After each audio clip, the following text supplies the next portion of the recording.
తెలంగాణ సగటు మనిషికి ఉన్నటువంటి అనుమానము, కాంగ్రెస్ పార్టీ చేస్తున్న ఆరోపణలకు బలీయంగా నిజ నిర్ధారణ జరిగేటువంటి విధంగా ఈరోజు కవిత గారి లేఖ ఉంది.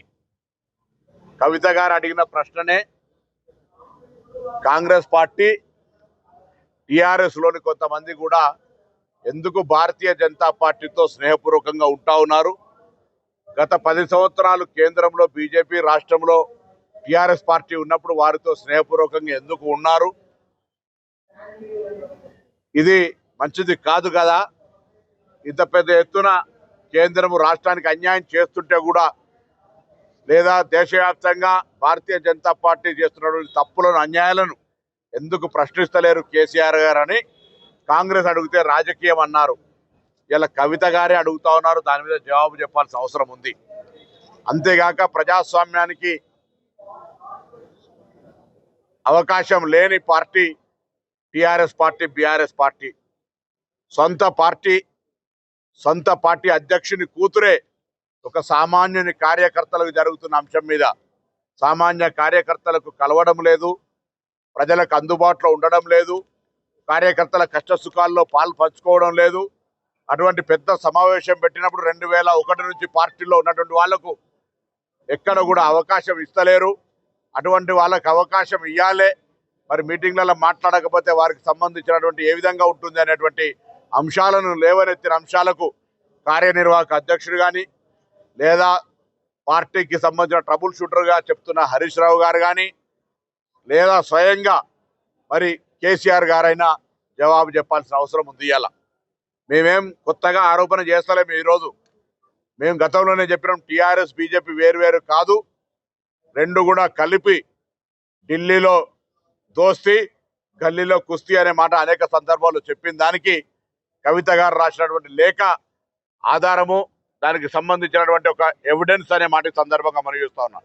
అదేవిధంగా భారతీయ జనతా పార్టీకి సంబంధించిన నాయకత్వం కూడా ఇందుకు సంబంధించి స్పందించాల్సిన అవసరం ఉంది.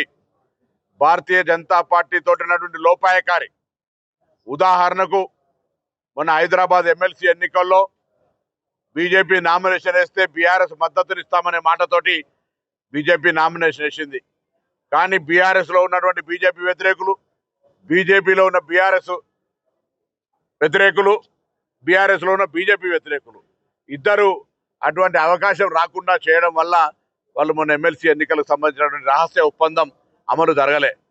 ఇది ఒక్కరోజు కాదు, పార్లమెంట్ ఎన్నికల సందర్భంలో మొత్తం భారతీయ జనతా పార్టీకి హ్యాండ్ ఓవర్ చేసి చేతులు ఎత్తేసి సరెండర్ అయినటువంటి మాట మేము ఆరోపణ చేసినాడు, రాజకీయ ఆరోపణ అన్నారు. ఇలా నేరుగా కవిత గారే ఆ అంశాన్ని ప్రస్తావిస్తా ఉన్నారు. కాంగ్రెస్ పార్టీ తోటి ఇప్పుడు ఇది రాజకీయ పార్టీ, మేమేం మళ్ళీ దాన్ని క్రిటిసిజం కాదు, మేము మఠమో లేకపోతే ఇంకోటో జనరల్గా వేరే కార్యక్రమాలు కాదు. మాది యూఆర్ ఇన్ పాలిటిక్స్. రాజకీయాలు వస్తుంటారు, పోతుంటారు. దానికి సంబంధించినటువంటి ఎవరు ఎప్పుడు రాజకీయ పరిణామాలు మారుతాయో నేనే జ్యోతిష్గా చదవలే, కానీ అనేక పరిణామాలు జరుగుతాయి రాజకీయాలు, ఏమున్నది.